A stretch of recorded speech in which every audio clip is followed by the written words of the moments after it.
Sobriety leaders in Dane County expressed concern after High Noon vodka seltzers were accidentally labeled as Celsius energy drinks. The recall was issued by the FDA on Wednesday. New at 6, WMTV's Cameron Kelly shares how people are feeling and more on the product that was shipped right here to Wisconsin.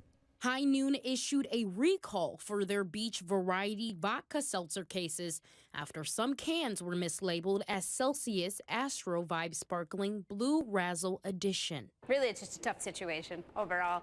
I did read that and I was like, ugh. Even though it's an accident, it could cause some serious problems for some people. Founder and CEO of Jesse Crawford Recovery Center says the manufacturing accident could impact people on their sobriety journeys, especially folks in diversion programs. They could come up with a positive after thinking, drinking an energy drink and not able to explain to their case managers, well, no, I haven't relapsed, but the results say that you have alcohol in your system. So people could end up in jail, sanctions. For more than 2 decades, he has helped people recovering from addiction. Definitely could be a trigger and cause someone who is in recovery to relapse. The owner of Blind Shot Club started her sobriety journey 11 years ago.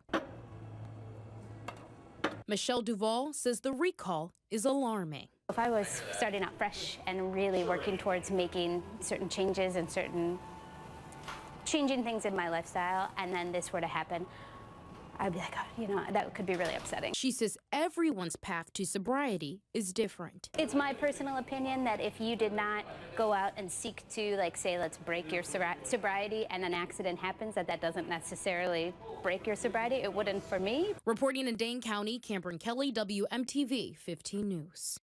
The recall was initiated after High Noon discovered a shared packaging supplier mistakenly shipped empty Celsius cans to High Noon.